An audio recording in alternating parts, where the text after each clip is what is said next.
Pessoal, muito bom dia. Meu nome é Sérgio Frota, sou sócio da P4G, a Partners for Growth. Em primeiro lugar, eu gostaria de agradecer imensamente a todos que estiveram ontem na nossa live, a primeira live sobre a Covid-19. Foi um sucesso, muitas pessoas, a sala lotada durante todo o período.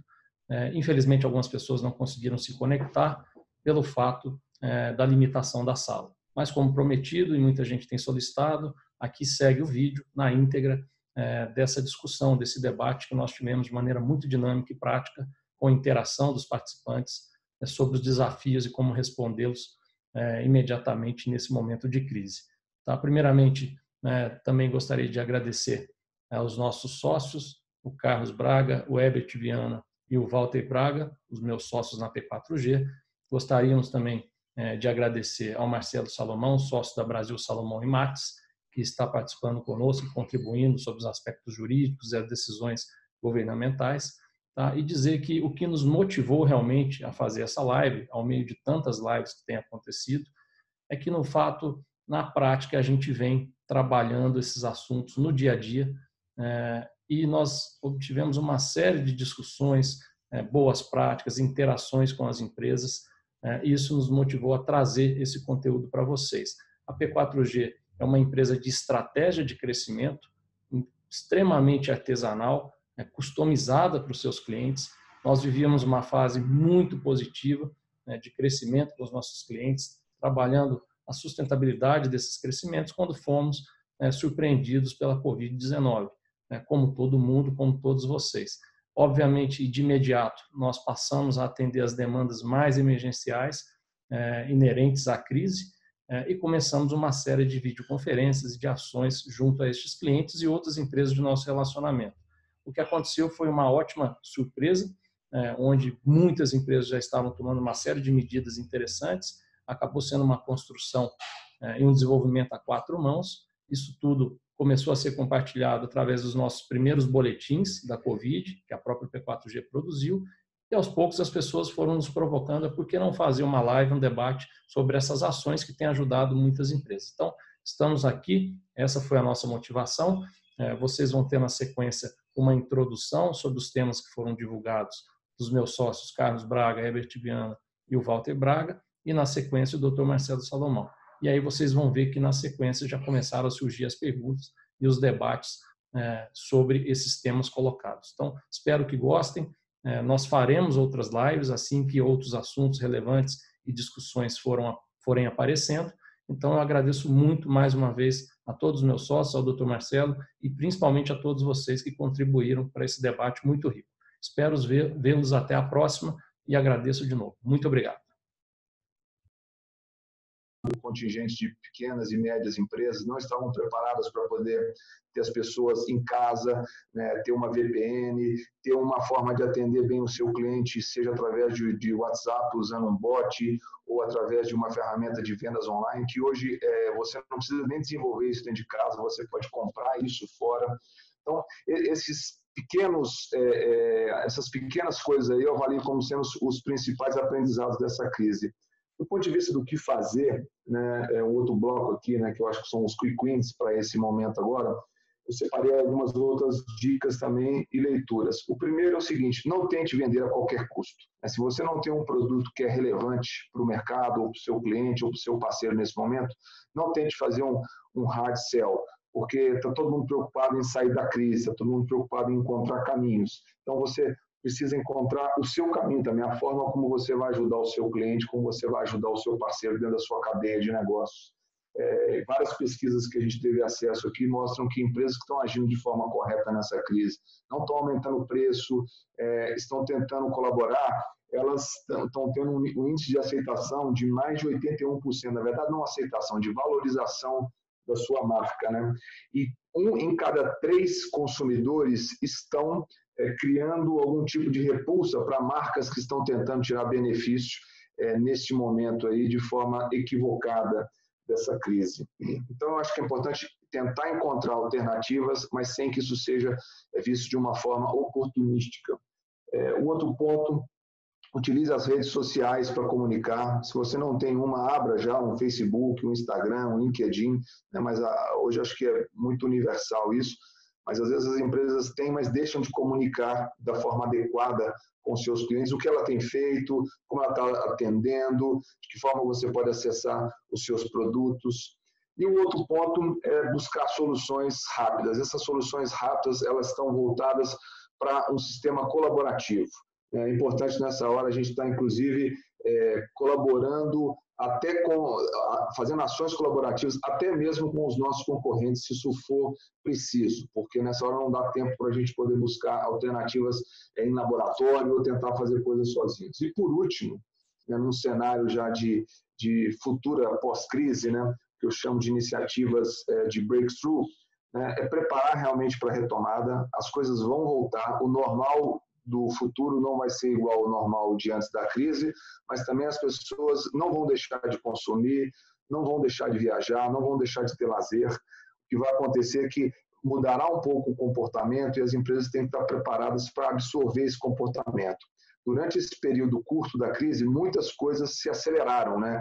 Coisas que já vinham acontecendo e num espaço de 2, 3 meses nós vamos ganhar aí talvez 2, 3 anos. Compras online em alguns setores, né? A questão mesmo da utilização de serviços digitais para bancos, crédito, coisas que nós tínhamos pouco acesso. Vimos agora, por exemplo, o governo está introduzindo mais de 35 milhões de pessoas que não tinham nenhum acesso a produtos online. Elas foram introduzidas em questão de dias. Então, empresas que não estiverem preparadas para se relacionar com seus clientes, seja para vender, ou seja para fazer um atendimento através desses canais online, elas vão perder oportunidades. Esteja aberto, né, e adote a inovação, o que a gente chama de Open Innovation. Vá buscar nas universidades, de novo, colaborativamente com o seu parceiro, para que o seu concorrente, para que a gente possa encontrar um ambiente de aceleração para esse processo. E, por último, quem achava que a economia compartilhada poderia ser prejudicada, eu tenho uma visão ao contrário, né? Uber, Airbnb, car sharing, isso vai continuar cada vez mais crescendo. Obviamente, as questões sanitárias serão observadas, mas é um ponto de oportunidade, porque isso vai ao encontro da questão de usar bem os recursos. Eu acho que o cenário rápido é esse, depois a gente pode debater um pouco mais quando tivermos abertos a perguntas. Excelente, Herbert. Eu acho que nós vamos ter espaço para isso. Já estão começando a chegar algumas perguntas também, mas está sendo muito bem colocado esse pano de fundo. Do nosso lado aqui da P4G, vamos fechar com chave de ouro, jogar uma batata quente aí para o Walter. A gente exige de quem tem mais, né, Walter? Então, falar de um aspecto extremamente delicado, que são as pessoas, né, as decisões com o capital humano, e também sobre a questão de propósitos, né, das empresas, valores. A gente tem visto aí uma decisão difícil, não tem nada precedente, né, em relação a isso, né? Qual o limiar aí disso, essa questão de necessidade mesmo e do que fazer com as pessoas? Você está mudo, Walter. Microfone. Me desculpa, é a falta de treino.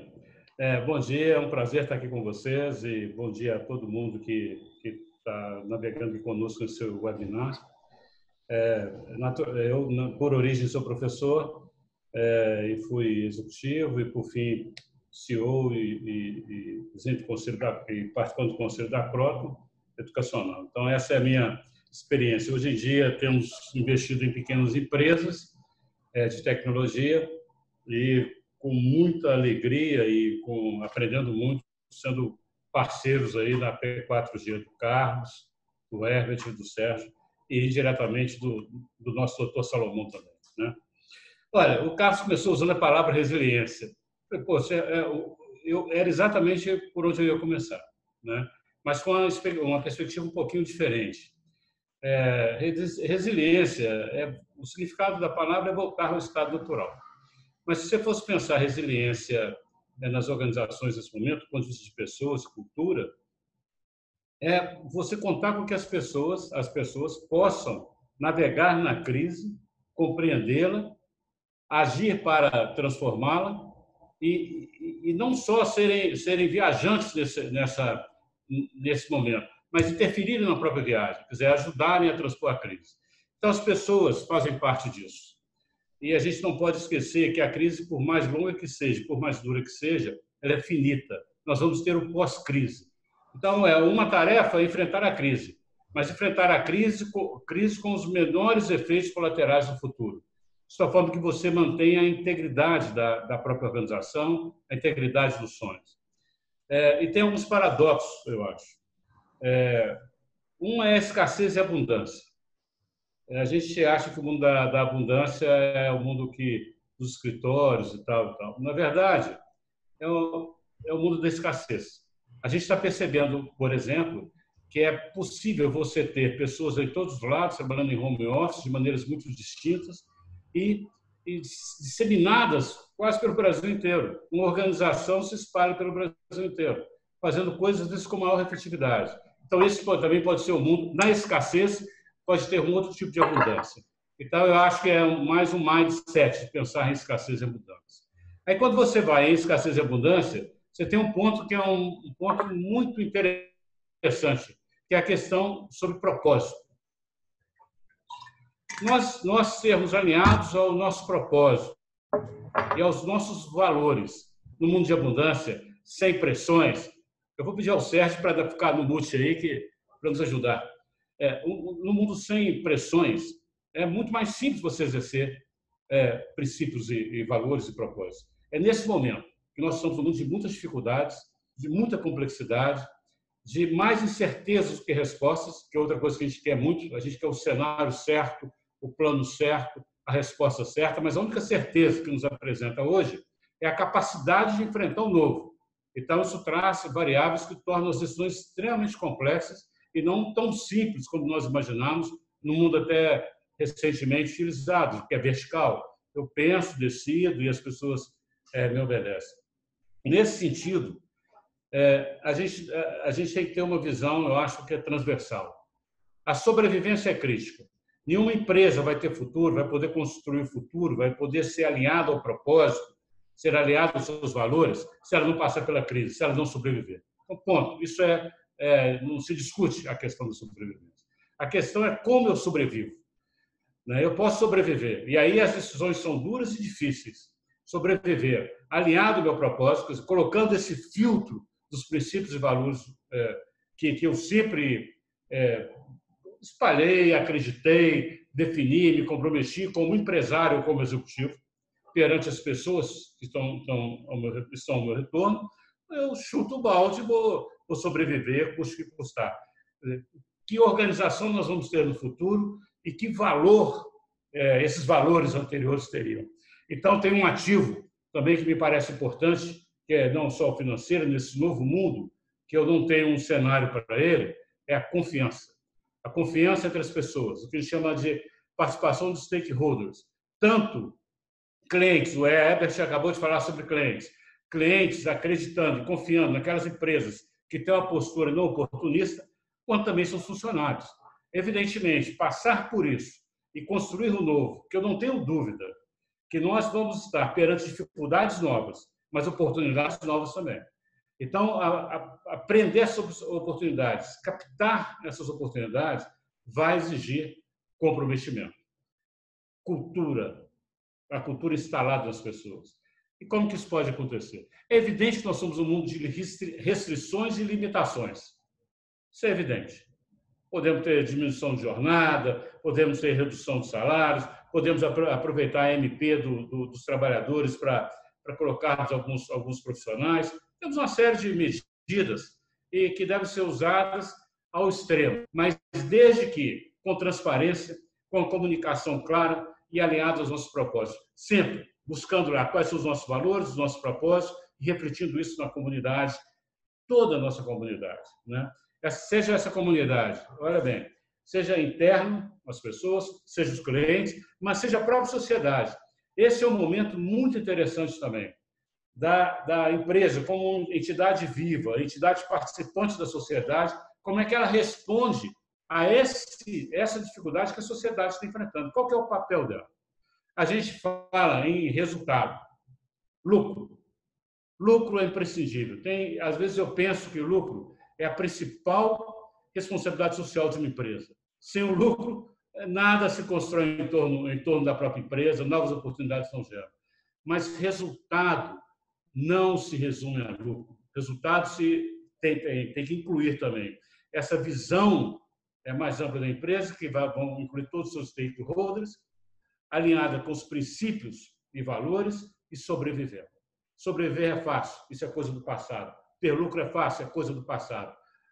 Agora, o que a modernidade, os novos tempos nos exigem é sobreviver com resultados, com participação na própria sociedade, tudo isso alinhado a propósitos e valores. É mais simples falar, mas o mundo traz a complexidade, é uma nova complexidade. O que eu desejo é que a gente consiga navegar, nos tornarmos melhor e sairmos melhor lá na frente. É isso aí. Para começar, hein? Para começar. Parabéns, Walter. Excelente. Até agora, praticamente uma aula. Até porque todos professores, né? Braga, Herbert, Walter. E também eu vou concluir agora essa primeira parte da introdução com outro professor aí, que é o Marcelo Salomão, sócio da Brasil Salomão Mates. Marcelo, eu não vou jogar nenhuma batata quente para você, mas só pedir para você comentar sobre o aspecto jurídico disso tudo. E eu escutei ontem que são quase, acho que 30 ou 27 decisões já, medidas tomadas pelo governo, né? Então, entender um pouquinho no contexto do que os três já falaram, o que os impactos dessas medidas têm acarretado do ponto de vista jurídico nas empresas. Obrigado mais uma vez, Marcelo. Bom dia a todos. É uma honra falar nessa seleção de professores da P4G. Bom dia a todos os participantes. Vejo vários aqui, amigos, clientes. Uma honra ter todo o tempo de vocês. O momento é tão diferente e, óbvio, tão inesperado para nós, que a advocacia tem que estar absolutamente conciliada com o que o Carlos, o Herbert e o Walter falaram, porque o que nós fazemos, efetivamente, também é uma gestão de risco. A análise que um escritório de advocacia faz para o seu cliente é conhecer profundamente seu cliente, a sua atividade e entender como é que está o cenário. A questão é, o cenário está tão diferente e está tão inóspito que, pela primeira vez, nós temos que reconhecer que o governo está começando a se movimentar, algo que não é comum para o empresário brasileiro, é perceber uma movimentação vinda do governo querendo efetivamente entrar numa linha de colaboração. Isso é espetacular. É claro, e me parece que é uma unanimidade, e não vou ficar aqui discorrendo nesse tempo quais foram os benefícios, mas as prorrogações de tributos, não é? A extensão das certidões, ótimo, isso é um primeiro passo. O que não dá é para o governo entender que isso é o suficiente, porque uma coisa é a crise que abala o lado jurídico também e financeiro durante a pandemia, mas o grande problema é depois. Não adianta eu prorrogar por 3 meses, eu prorrogar por 6 meses e essa conta eu saber que eu vou ter que pagar o do mês e mais o que eu não paguei. Portanto, o planejamento também continua sendo fundamental, mas o governo já tinha que dar uma segurança de dizer, olha, com relação ao futuro, o que eu vou fazer é isso aqui. Nós vamos ter um parcelamento, e tem uma novidade interessantíssima, que é a transação. Então, o olhar que nós estamos fazendo é, ok, o governo fez, então qual é a minha primeira lição de casa? Deixa eu ver tudo que eu tenho de benefício, em nível federal, estadual e municipal, para poder me preparar dentro desse cenário e aproveitar isso. Dentre as mudanças, foi aprovada nesses dias, a medida provisória foi convertida em lei para autorizar a transação. A transação, pelo Código Tributário, é interessantíssimo, porque é a forma de um contribuinte negociar com o credor ente federado aquele tributo em aberto. Então, isso dá a possibilidade, por exemplo, de eu pagar a minha dívida com a mercadoria que eu vendo. É claro que com toda a seriedade, verificação de que aquilo seja transacionado num valor de mercado, num valor como se tivesse sido uma licitação, mas permite, de qualquer forma, que a empresa não tire dinheiro do bolso. Pelo contrário, isso gera emprego para que ela produza, para que ela pague esse tributo em aberto, continue viva. Então, estão vindo medidas. Outra importantíssima que tem que ser valorizada é que nessa mesma lei acabou-se com algo que era absolutamente triste no processo administrativo tributário, no CARF, que era o voto de desempate. Ou seja, quando uma discussão tributária empatava no CARF, havia um voto de qualidade, de desempate, do presidente daquela turma. E sempre o presidente era alguém com cargo na Receita Federal. Portanto, teses importantíssimas e que certamente, do ponto de vista jurídico, faziam sentido ser favoráveis ao contribuinte, nós perdemos com o voto de desempate. Então, essa é uma outra mudança digna de elogios, porque não houve veto da Presidência da República com relação a uma mudança que vai fazer história, que dá mais credibilidade às brigas tributárias no Brasil. Se é insuficiente, a gente precisa cobrar da União. Por quê? A União é quem tem mais força. O sistema tributário brasileiro ele já era caótico. A pandemia não tornou o nosso sistema tributário caótico. Ele já era. Então, o que ele está acelerando é que o governo possa fazer a parte dele, porque o contribuinte sempre fez. É completamente equivocada a ideia de que o brasileiro não quer pagar tributo. O brasileiro quer pagar tributo, desde que efetivamente haja o retorno. Essa é a verdade desse. Isso é um país de gente séria. Agora, o que não é sério, efetivamente, é quando a gente recolhe o tributo e o tributo não alcança o seu destino. Na medida em que o governo começa a olhar para o seu umbigo e começa a trazer benefícios, é a hora das empresas se unirem através das suas entidades e começarem a propor para que o governo faça mais força na linha do que tem vindo. Então, uma coisa é eu fazer minha gestão de risco. Eu pego ali, o governo não faz a parte dele, eu sou obrigado a judicializar e correr atrás do meu direito, né? Isso já começa a tumultuar o judiciário, gerar mais custo para a empresa, gerar decisões divididas. Então, é importante, até para que não onere o Poder Judiciário, não onere isso, que a gente possa cobrar. Agora, existem medidas de cautela, então nós temos liminares para clientes, embora a tendência seja de cassação dessas liminares, pelo que se está vendo, mas que possam prorrogar o pagamento de tributo. Agora, o que a gente orienta? Não fique sem pagar 3 seguidas. Então, existe uma cautela na gestão de risco, porque, embora seja discutível eu ter uma liminar, depois é muito mais difícil se eu for excluído desse benefício. Em termos de sugestões, todas as entidades tributaristas nós temos enviados ao governo, ao Congresso, mas, por exemplo, a questão daquele limite para aproveitamento de prejuízo fiscal de 30%. Ora, mais importante agora é manter emprego, é manter salário. Portanto, seria muito simples uma norma dizendo, olha, para os prejuízos gerados em 2020, não vai haver o teto para compensação em 2021, desde que a empresa mantenha os seus trabalhadores e mantenha os salários. E vou dizer mais, eu não vejo problema de dizer, olha, e também os prejuízos anteriores, desde que eu possa efetivamente até gerar mais empregos. Então, isso é só para dar um exemplo de situações plenamente possíveis que a gente pode fazer um movimento e deve fazer um movimento cobrando do Congresso e do governo essas alterações.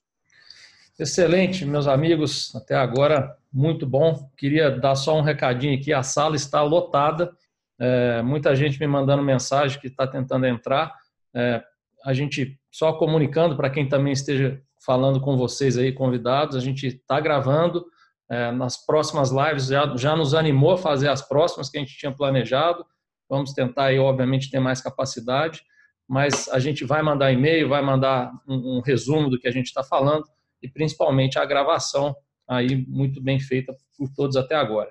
Bom, então fica aí já agora o momento para debate. Nós já temos algumas perguntas, o pessoal já tem nos mandado aqui, cobrindo praticamente todas as áreas. Mais uma vez, use essa ferramenta na barra inferior aí, o QIA, né, que são as perguntas e respostas, que à medida do possível eu vou fazendo essas perguntas. Eu queria fazer só um agradecimento que eu esqueci, a Events, que está nos fornecendo toda essa estrutura da plataforma, que é muito interessante, que é uma startup aí muito promissora no Brasil. Então, se vocês quiserem depois entender como funciona, podem falar comigo, mandar uma mensagem. Excelente trabalho deles. Obrigado ao Alexandre, que está aí nos prestigiando. Walter, você quer fazer um comentário? Estou querendo dar uma estimulada no Carlos, que é o nosso guru financeiro aí, um profissional que eu ouço muito. É o seguinte, sobre a questão dos bancos, né? O pequeno e microempresário ele está com muita dificuldade de acessar linhas que o governo coloca à disposição e são imprescindíveis. Folha de pagamento e linhas dessa forma, né? Algum capital de giro. Os bancos, na verdade, fecharam para essas organizações. Elas não estão tendo nem acesso aos próprios bancos. E é natural que essas organizações, de maneira histórica e pelo porte, elas não tenham uma tradição de relacionamento com os bancos, relacionamento bancário. Isso pode mudar para o futuro, eu não tenho dúvida. Mas e agora, nesse momento? Fica um beco meio sem saída. Como é que esse tipo de organização, esse perfil de organização, pode contar com esse apoio? Quais alternativas que teria?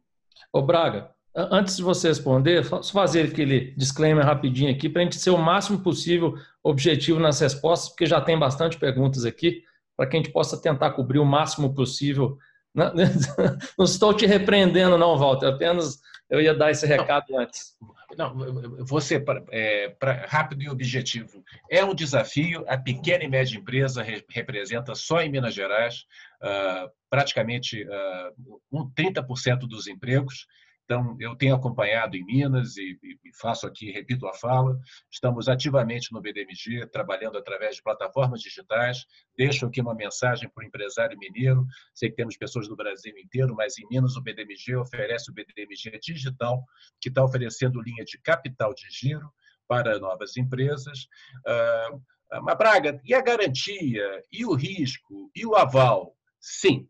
São desafios. Você vai ter diversos tipos de empresa. Você tem desde o BDMG oferecendo linhas para o setor de turismo, com carências de praticamente 12 meses, para poder dar tempo dessa atividade retomar, que tem grande peso em Minas Gerais, até empresas que estão em outros setores, com outras dificuldades. Eu diria que essa é uma hora do empresário se apresentar, procurar o banco. Eu sempre falo que não é uma hora do seu funcionário conversar com o banco, é hora do acionista, o dono do negócio, se apresentar ao banco. Nesse momento, quem não tinha acesso, não fazia negócios bancários, uma política de capital próprio, eu trabalho com o meu próprio capital, ele vai ter que se posicionar de uma forma diferente, nesse novo normal. Os bancos públicos, não é apenas o BDMG, mas em todo o Brasil, Caixa Econômica, Banco do Brasil estão sendo líderes na atividade de oferecer capital para pequena e média. O BNDES, através do Fundo Garantidor, está viabilizando para ser lançado nas próximas semanas um fundo que vai assumir entre 85% a 90% do risco para linhas de empresas que faturam até 10 milhões de reais. Eu ouso dizer, inclusive a linha do governo de pagamento de folha, que o esforço está muito concentrado até 10 milhões de reais de faturamento. Eu estou até trazendo uma nova preocupação. São as empresas que faturam de 10 a 300 milhões. Esse empresário talvez seja quem está num momento de grande desafio, porque ele passa a ser de um tamanho importante, mas se dilui no mercado financeiro e esse empresário ele já não pode se chamar de pequeno, ele é um médio. Esse empresário, eu faço um convite aqui em cima de cenários, esse momento pede um novo plano de negócios. Você tem que desenhar um novo plano de negócios, que vai ser o plano de negócios que vai ser usado na conversa com o banco, com clientes, com fornecedores. Você tem que repensar a sua empresa, não olhar para trás, olhar para frente. Sim, é um momento do acionista que saiba verbalizar o seu caminho de retomada, que vá ao banco e procure. Sim. Desculpe te interromper, mas tem tudo a ver uma pergunta que chegou aqui. Vai ser uma pergunta, uma resposta talvez muito objetiva. Nesse momento, a maioria dos empresários tem contas em bancos privados. Nesse momento, é interessante ter conta em banco público? Vamos lá. O que eu estou dizendo, vamos por partes. Quase todas as linhas entraram em modo automático. Você tem que procurar o banco que já te conhece, de preferência. Eu sempre digo que nessa hora você tem que escalar a conversa. Você tem um gerente de relacionamento que trabalhava com você, e você tinha um funcionário da sua empresa que lidava com ele. Não é o momento do funcionário, é o momento do acionista procurar o superintendente do banco, o diretor do banco, explicar a sua situação, dizer que você não está se predispondo a quebrar contratos, você quer compor uma solução. Eu tenho mais de 20 anos, quase 25 anos de mercado bancário, eu sentei muitas vezes com empresários de muitos setores em crises anteriores. É benefício também para o banco manter o seu cliente. Então, o médio que já tem relacionamento bancário tem que focar nos seus melhores relacionamentos. E o novo, que está buscando dinheiro novo pela primeira vez, esse sim, que é pela primeira vez ele não tinha esse acesso, a minha recomendação são os bancos públicos, que têm um mandato agora contracíclico, BDMG, através do BDMG Digital em Minas, e Brasil afora, Caixa Econômica, Banco do Brasil, e, eventualmente, bancos públicos da sua própria região, já que temos participantes do Brasil inteiro aqui, como o BRDE no Sul, o Bandes no Espírito Santo, o BNB no Nordeste, bancos públicos para quem está começando e os bancos atuais numa conversa de um nível superior para quem já tem relacionamentos bancários existentes. Obrigado, Braga. Fazer um comentário que já chegou aqui também, que eu acho bem pertinente, que é ter foco nos ativos e líquidos, né? Tem muita empresa que tem ativos e líquidos que podem monetizar, né? Fazer dinheiro com esses ativos e trazer caixa, como precatórios, ações judiciais, imóveis não operacionais. Muito bem colocado aí pelo Eduardo Almendra. Obrigado, Eduardo, pela contribuição. Eu já vou para o Herbert diretamente. Herbert, você que teve aí os últimos anos muito ligado ao consumidor, aí, os últimos 6, 7 anos como diretor de marketing da Localiza, o que vai mudar nos hábitos de consumo aí desse consumidor, hein? O que a gente já pode perceber e o que você acha que vai ter de uma guinada aí mais significativa? Bom, eu acho que o maior aprendizado que a gente está vendo nesse momento de crise aí, principalmente aqui no Brasil, é que a aceleração do comportamento das pessoas, né? Como eu falei no início, mais de 30 milhões, quase 35 milhões de pessoas que estavam fora do setor bancário não tinham conta, algumas inclusive com o CPF inativo, rapidamente elas buscaram essa alternativa de renda do governo e o caminho para isso foi o meio digital, né? Então não quero aqui ficar batendo nessa tecla, mas acho que a principal mudança que a gente está vendo no consumidor é o acesso acelerado ao consumo de produtos online e produtos digital, numa camada da população que até então não tinha esse acesso, seja porque ela não tinha banda no seu celular, ou não tinha internet em casa, mas agora, em função da necessidade, a gente está vendo as pessoas realmente se aderirem de forma muito prática e rápida. E o governo, né, nesse aspecto, aí é bom fazer uma menção honrosa, fez um trabalho sensacional em disponibilizar essas ferramentas para o consumidor. O que isso traz? Isso traz um efeito halo, né? Se a pessoa, né, até de uma classe mais baixa, que tinha dificuldade de ter acesso a um produto digital e ela passa a ter acesso agora nesse momento, logo após o momento da crise, ela vai querer ter também esse tipo de relacionamento com a sua empresa de consumo cotidiano, seja o seu supermercado, seja a sua loja, seja o seu banco, enfim, seja a sua operadora de celular e todos os outros tipos de produtos que hoje estão disponíveis nessa plataforma. Então, a aceleração do comportamento digital das pessoas, principalmente da classe mais baixa, é um fenômeno que a gente vai se deparar com ele. Não obstante, isso não vai substituir o relacionamento das pessoas, né? O peer-to-peer, face-to-face, isso continuará existindo, isso é da essência do ser humano.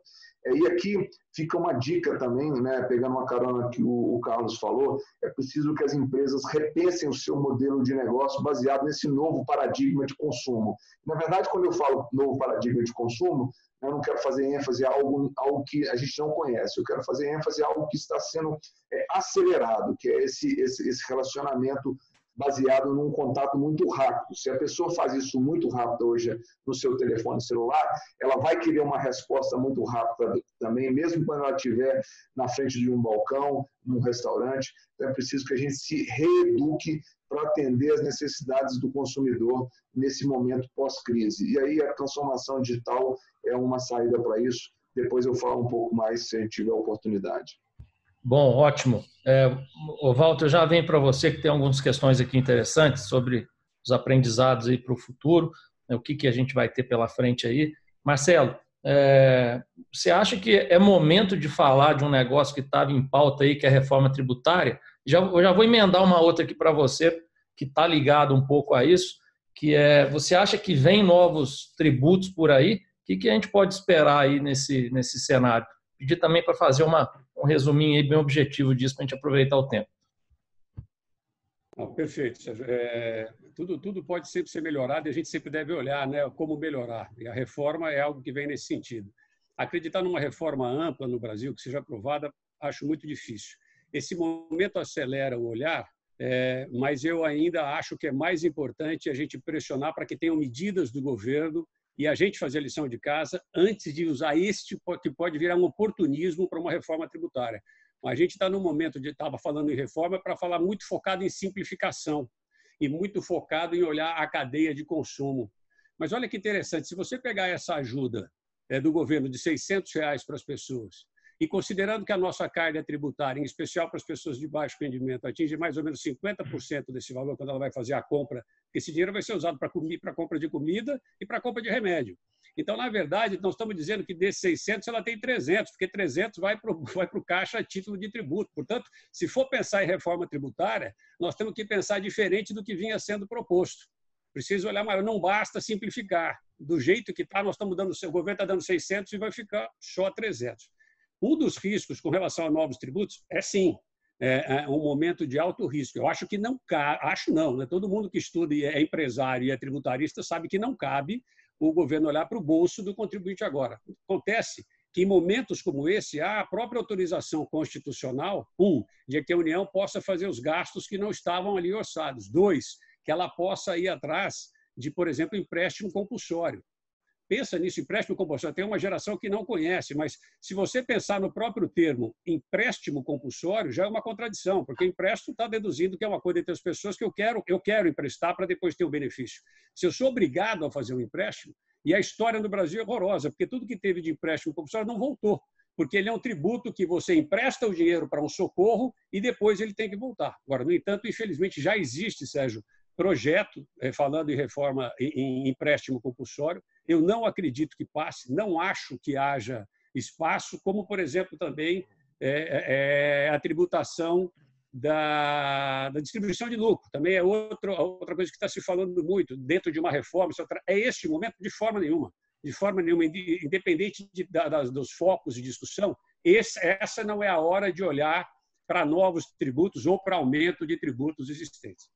Até porque falar de lucro agora não é muito o caso, né? Eu vou passar uma questionamento aqui, uma posição para o Walter, mas acho que o Herbert também pode ajudar. E Braga, prepare-se aí para falar um pouquinho das operações de M&A, que tem vindo bastante questionamento sobre isso.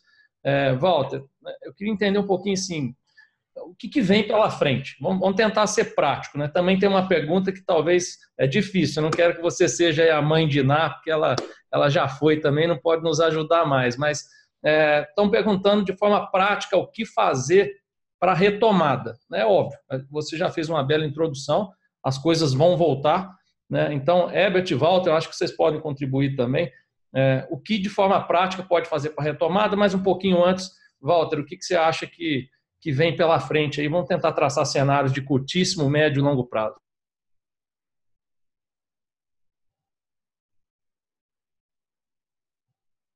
Pronto. Eu não sei a resposta a essa pergunta.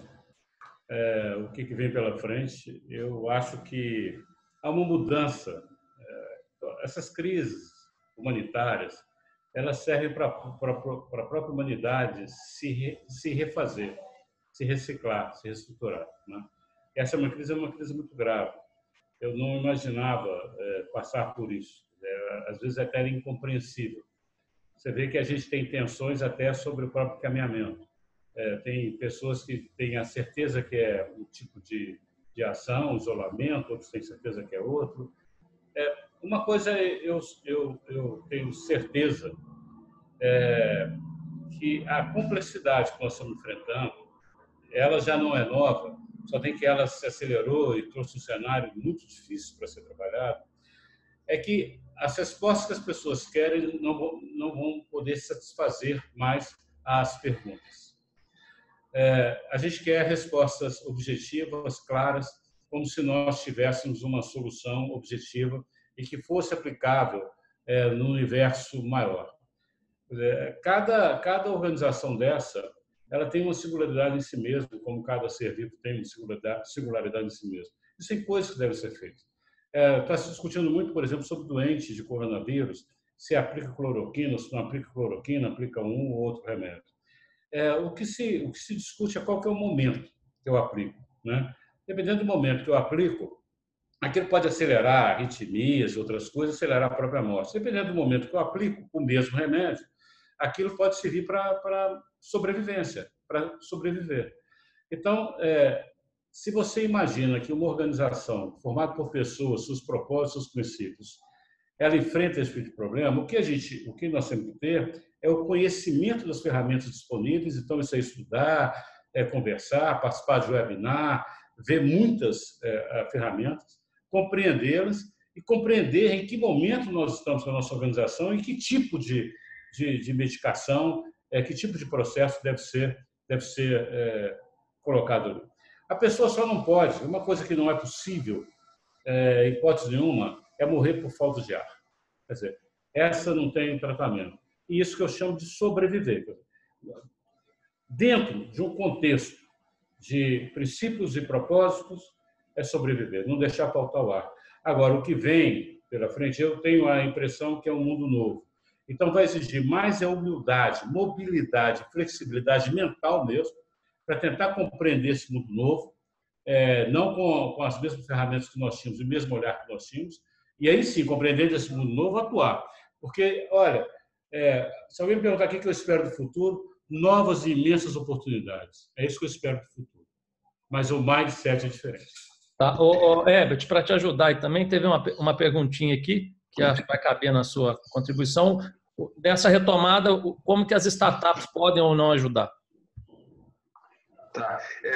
Obrigado pelo questionamento. E assim, é bom fazer um paralelo aqui, que quando eu falo às vezes de coisas muito materiais, muito tangíveis, né, o Walter está trazendo luz aí sobre um aspecto que a gente valoriza pouco na nossa vida e principalmente nesse momento de retomada, que é repensar, pensar, né, e não simplesmente nos aspectos materiais. Então, antes de qualquer recomendação, eu queria fazer cor ao que o Walter está falando, porque isso é muito importante a gente olhar para dentro mesmo e repensar qual que é o nosso futuro. Mas, independente disso, a vida continua e a gente tem que buscar saídas práticas, né? Mas a saída sozinha, pelo lado material, ela não é a mais recomendável. Mas no tocante a esse ponto, né, parodiando aqui o nosso presidente, é importante repensar o modelo de negócio. E para isso, gente, não se furtem a pedir ajuda, né? Pode ser a P4G, pode ser o SEBRAE, pode ser a FIEM, pode ser a qualquer outro organismo de fomento, enfim, a um amigo, mas é importante nesse momento ouvir outras pessoas e repensar o seu modelo de negócio. A base do negócio hoje, cada vez mais, ela vai se voltar para aspectos digitais e de forma que você possa ampliar o seu negócio sem necessidade de ter que fazer muitos investimentos, até porque a gente está vivendo também a questão da escassez financeira, né? O segmento de serviço vai continuar sofrendo muito. Por quê? Porque ele precisa retomar e as pessoas vão voltar gradativamente, mas ainda com um nível de confiança ainda baixo, né? Nessa hora vão ter os mineiros, principalmente que estão conosco aí, né, são muito desconfiados, todo mundo vai ter um nível de desconfiança muito grande. O que eu devo consumir, se eu devo gastar, se eu devo guardar o dinheiro, onde eu vou consumir.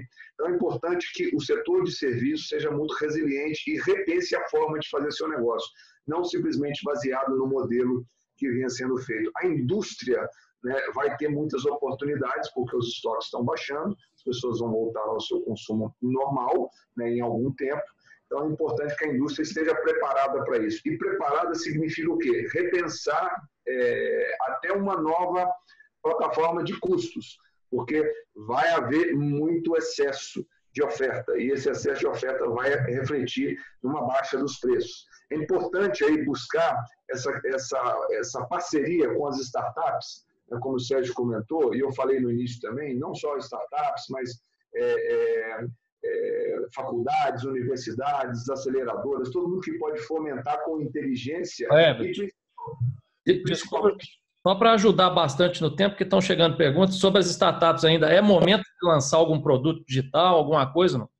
É momento, eu queria falar, porque as startups conseguem fazer com um nível de custo e com um nível de eficiência muito mais fácil, às vezes, do que uma grande indústria. Eu não estou dizendo aqui que a grande indústria ela não terá um papel proeminente nessa retomada, mas, inclusive, a grande indústria, as grandes empresas, elas devem lançar a mão das startups para que elas possam suprir aí essa necessidade de demanda. E, por último, eu queria frisar aqui que a questão do comércio local, né, que é o varejista local, ele terá também um papel muito protagonista nisso, dada a questão da confiança.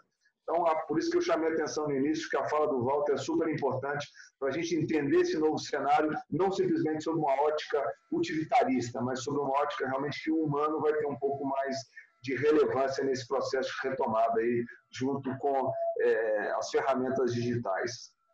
Sérgio, eu queria só, por um segundinho, o pessoal pergunta o que deve ser feito. Eu só tenho uma sugestão e é contra a correnteza que eu vou falar, tá certo? Não acredite em respostas prontas. Esse mundo, o novo mundo, não pode ser compreendido por respostas prontas. É muito mais a interação entre o momento que você vive e pessoas sérias que podem te ajudar nesse momento, compreendê-lo e juntos compreender claramente o remédio e a dosagem. Resposta pronta é coisa do passado. Gente, só eu vou passar para o Braga para falar sobre M&A. Tem depois um outro questionamento ao Marcelo Salomão. Só dando um panorama aqui, a gente está a 5 minutos de completar 1 hora. Eu já consultei aqui meus universitários, a gente pode passar mais uns 5 minutinhos para compensar os 5 de começo ali. E eu acho que dá tempo da gente passar pelo Braga, pelo Marcelo e cada um fazer um ponto final ali. Tá? E já deixo aqui, tem muita pergunta chegando, eu tentei encaixar o máximo, mas a gente vai ter que depois responder a muitas outras de maneira por e-mail ou de alguma outra maneira. E agradeço muito a participação de todo mundo, tem sido muito rica. Braga, microfone, Braga.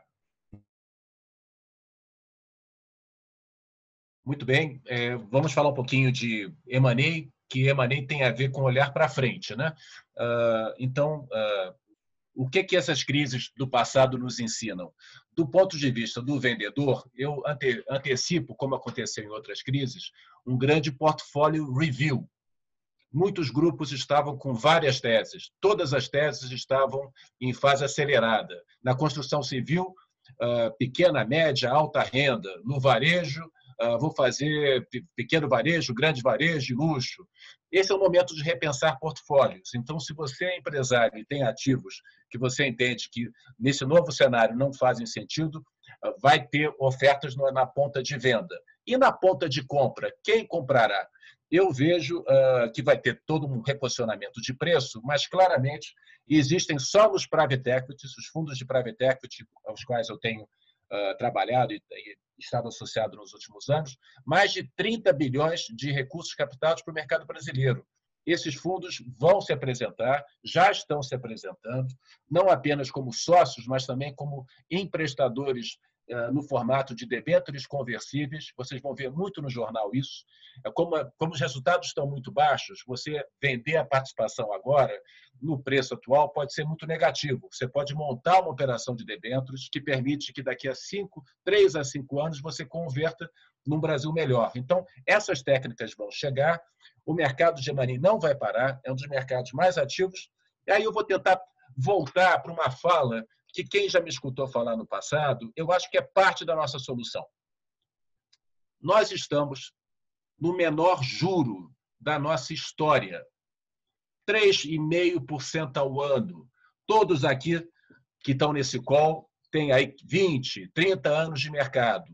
Esse juros de 3% é uma bênção nessa crise, porque nós entramos nessa crise com juros muito baixos. Isso vai ser parte do motor da retomada. Nunca esqueçamos, nós estamos no Brasil, 200 milhões de habitantes, um grande mercado, com muitas oportunidades, e não é blá, blá, blá, não é nacionalismo, não é ufanismo. Todas as multinacionais atuam no Brasil e buscam oportunidades no Brasil, um dos maiores mercados do mundo, seja no agronegócio, nas commodities, nós temos um grande mercado. Temos um juros que permite viabilizar negócios, repactuar dívidas. Então, nós temos condições para uma retomada. Vai ser duro, ninguém vai ser poliana aqui. Quem está achando que vai ser ver, que em agosto voltamos à normalidade, está em outro mundo. Temos que estar prontos, ser resilientes, fazer um novo plano de negócio, mas saber que existe um juro que nos permite repactuar dívidas, existem oportunidades que nos permitem nos posicionar para esse novo momento. E se você tiver se alinhado, conversado com pares, se enfronhado, se antenado nesse novo mundo, você tem todas as condições de ser um vencedor ao sair dessa crise. Mas se você olhar para o passado, se você quebrar contratos, achar que a melhor forma é você simplesmente, enfim, usar a falta de bom senso, romper a sua cadeia produtiva, brigar com seus fornecedores, se você não tomar uma posição que você veja que o mundo não termina aqui e continua, você vai ser esquecido por essa crise. Então, essa é a chamada, tem recurso sim, se tem uma fonte que é private equity, mas tem vários outros, novos produtos, novos formatos, um juro que é um motor para crescimento, e a chamada aqui é assim: esteja alerta, resiliente, antenado, conversando com pares, olhando para frente, e passaremos por essa crise. Não será fácil, é uma crise atípica, maior do que as vivemos no passado, mas temos um grande mercado pela frente, passaremos por ele, e vamos lembrar isso aqui como histórias de guerra para contar para os netos, e oxalá quem esteja nesse call, e todos nós, histórias boas para contar depois dessa pandemia, que vai ficar registrado nos anais da história. Obrigado, Braga. Marcelo, para a gente ir encerrando também, tem aqui uma pergunta específica, ainda óbvio, na área tributária, fiscal, se tem possibilidade no futuro, se é cabível falar agora de uma possível programa especial de regularização tributária, o PET, e também sobre a questão de doações versus pagamento de tributos, enfim, faz um resumão para a gente aí, para ir caminhando para o final. Como tudo se encaixa, né? Aproveitando a fala do Carlos agora, é muito provável, claro que não dá para brincar de mãe de Ná aqui, como já deu para brincar no passado, onde a cada 3 anos vinha um refis, onde é comum os sistemas tributários caríssimos, sem retorno, o governo sabe que cobra mais, que põe multa a mais e, portanto, dá os benefícios constantemente. É natural que venha. Agora, o que eu quero chamar a atenção, essa é a parte que o governo tem que fazer. Agora, a nossa lição de casa, e vai fazer nas condições que o Carlos estava dizendo, é diferente um refis, a gente pegar um refis com juros a 3,5% do que a gente tinha no passado. Tudo isso vai fazer parte de uma programação e deve vir nos 3 níveis. Mas, por exemplo, as empresas podem imediatamente fazer levantamento dos seus créditos, fazer uma reanálise se efetivamente não tem créditos aí dentro de casa a serem aproveitados. Essa é uma lição de casa que dá para fazer imediatamente para poder aproveitar esse crédito no futuro. Ou imediatamente. Há uma outra possibilidade que é interessantíssima, pensando naquela pergunta, a colocação, acho que foi do Heber, não, alguém fez a pergunta, Sérgio, da questão de outros bens, que é a substituição de depósitos judiciais por seguro-garantia ou carta de fiança. A PGFN vinha contra isso, é óbvio, porque a União podia trabalhar esse dinheiro dos depósitos, a jurisprudência não era favorável, mas há uma mudança de ares. O próprio CNJ, em questões trabalhistas, está aceitando. Se está aceitando o trabalhista, meus caros, com certeza, com mais facilidade, como a gente tem visto decisões recentes nas últimas 2 semanas, onde as empresas conseguem tirar um dinheiro que estava parado, travado e sendo utilizado pela União, para que ela possa utilizar para ter caixa. Numa crise dessa de caixa, essa é uma solução que a gente tem que fazer. Então, o governo tem que vir, com certeza, com a parte dele, os governos, aqui União, estados e municípios, com refis, sim, e isso tinha que sair imediatamente, porque o problema é de dinheiro novo. Então, não me adianta deixar falar, você vai prorrogar o tributo agora, mas e daqui os 3 meses? Eu tenho que ter tranquilidade de como é que isso vai ser. Então, aqui também eu faço o Poder Judiciário tem que estar muito sensível, atento, para não dar decisões políticas e pensar efetivamente se não deve prorrogar ou jogar para últimas parcelas, os parcelamentos. Imagina, eu tenho um parcelamento. Em vez de você prorrogar e acumular 3 parcelas, me joga isso para ser as últimas parcelas desse parcelamento. Isso é um pedido que me parece extremamente factível, que o Poder Judiciário precisa analisar com mais carinho. Pessoal, ótimo. Vou fazer uma sugestão final. Está bombando aqui o chat, está bombando as perguntas. Eu vou fazer, como o Herbert gosta, que é uma nuvem de palavras. Vou pedir para cada um de vocês pesque 1 ou 2 e sem figura de linguagem, que acabe realmente em 10, 15 segundos fazer um ponto final para eu fazer os agradecimentos finais e encerrar. Mas, enfim, estão falando aí sobre dólar, né, para onde vai, se toma posição redeada, estão falando que o juro de 3,5% não chega nas pequenas e médias empresas, sobre saúde mental, insegurança, dificuldade nas tomadas de decisão, são momentos muito difíceis. Estão falando de momentos que, com todos os estímulos do governo, tem muita empresa que não precisa, estão usando esses estímulos. Então, quer dizer, obviamente, se isso é correto, se é ético, se não é, a dificuldade do pequeno e médio empresário em relacionar com aquele gerente, o diretor do banco, se alguns segmentos vão ser mais ou menos impactados, as perspectivas políticas, econômicas, enfim, espero que cada um tenha agarrado alguma nuvem aí, alguma palavra para finalizar. Então, vou começar com o Marcelo, depois o Herbert, o Braga e o Walter, mas realmente, gente, rapidinho para a gente não estourar muito tempo. Olha, com relação à empresa que não precisa estar pagando, uma das soluções é dar um benefício. Porque se nós estamos querendo efetivamente cuidar, a empresa tem a possibilidade, por que não um benefício para quem está pagando antecipado em vez de gerar isso? Então, dentro desses olhares de medidas a serem tomadas, se está precisando do dinheiro em caixa e tem empresa que tem e o governo precisa, dá um desconto para quem vai pagar nesse momento que pode ser prorrogado. Herbert.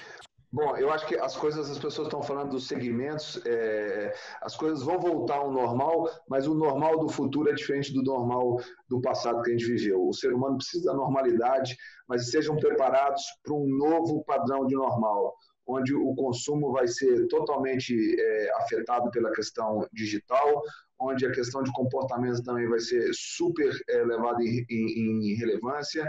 E, nesse momento, a minha palavra para vocês que estão nos ouvindo e para os amigos, empresários, enfim, executivos, não tenham vergonha de dizer que não sabem o que fazer e busquem ajuda. Pode ser, como eu repeti, através da P4G, ou enfim, não importa onde vocês encontrem essa ajuda, mas é importante debater, porque essa é uma crise que não tem precedente na história e ninguém tem uma bula correta para poder indicar para vocês o que fazer. Então, o caminho é olhar para o futuro de uma forma diferente e buscar ajuda nos seus pares e nas pessoas que querem contribuir para um futuro melhor. Sucesso a todos e obrigado aí pela audiência. Obrigado, Herbert. Braga.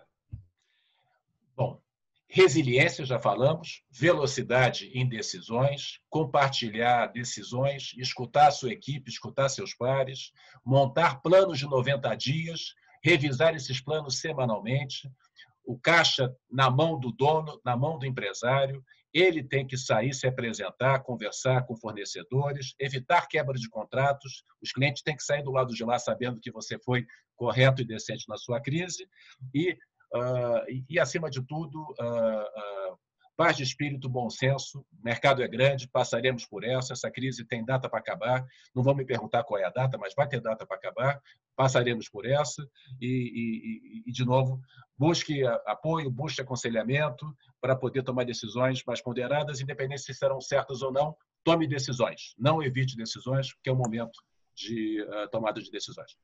Obrigado, Braga. Walter.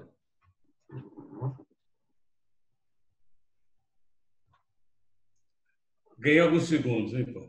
Eu vou entrar rapidinho aqui no que o Braga falou. Caixa. Caixa é uma coisa que eu não sou uma pessoa que é de detalhes, mas caixa. Todo dia eu olhar o caixa, todo dia eu olho o caixa. Essa é uma questão fundamental. Outra coisa que o Braga falou sobre quebra de contrato, quero só complementar, os internos também são contratos. Quer dizer, você e sua equipe, você tem um contrato, não é só cliente, banco e tal. Essa quebra de contrato, como pode ocorrer com o fornecedor, se for ocorrer internamente, que seja negociado, transparente e que gere um clima de confiança para retomar no final. Por fim, quem está a questão da ansiedade, do medo, olha, eu tenho uma notícia para dar, está todo mundo assim, não é só você que está. Eu, em alguns momentos, eu tenho maior ansiedade, maior medo, e vejo esperanças e cansaço, né? Então, todos nós estamos assim.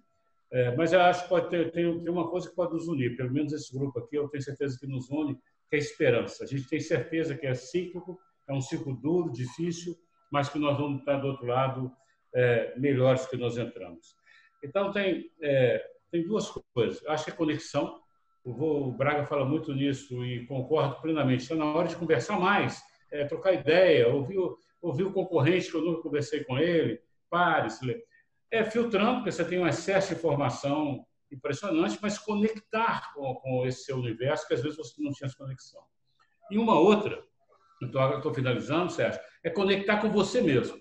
É uma oportunidade única que a gente tem, às vezes, de perante tanta ansiedade, medo, olhar para dentro também e começar a confrontar a nós mesmos com a nossa própria realidade, que vai ser uma oportunidade das empresas se transformarem e as pessoas também se transformarem.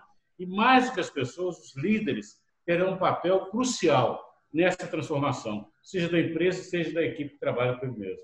Eu quero agradecer muito a audiência, agradecer os meus colegas, dizer que foi um prazer poder trocar mais ideias com vocês. Eu queria algumas horas para continuar falando, mas como não é possível, é o momento da escassez, tudo tem limite, eu passo a palavra para o Sérgio e desejo a todos esperança. É a palavra que eu deixo ao final.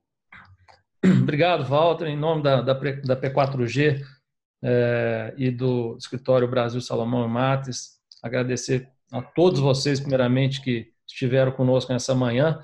Está bombando aqui o chat, está bombando as perguntas. Peço que quem tiver interesse e alguma pergunta específica, coloque no chat, coloque no Q&A que está aí. Nós vamos fazer contato, vamos comunicá-los de uma próxima live, talvez até recapitulando muitos desses temas que foram debatidos e faltou tempo. Mas, Marcelo, muito obrigado pela participação. Obrigado aos meus sócios, o Braga, o Carlos Braga, o Herbert e o Walter Braga. Dizer que a sala esteve lotada do começo ao fim. Temos aí pessoas até de fora do país. O Walter, nosso grande amigo Tiago Ribas, nos acompanhando lá de Madrid. Fica trancado aí, Tiago. O bicho está pegando. Então, agradecer mais uma vez, agradecer a Events, que fez toda essa plataforma. E nós vamos comunicá-los, enviar para vocês também a gravação, um pouco talvez editada aí dessa live. Tá? Muito obrigado. Obrigado a todos novamente. E um bom dia a todos e bons negócios e muita saúde antes de qualquer coisa. Obrigado. Tchau, tchau. Obrigado. Tchau, obrigado. E vamos responder as perguntas. Vamos responder.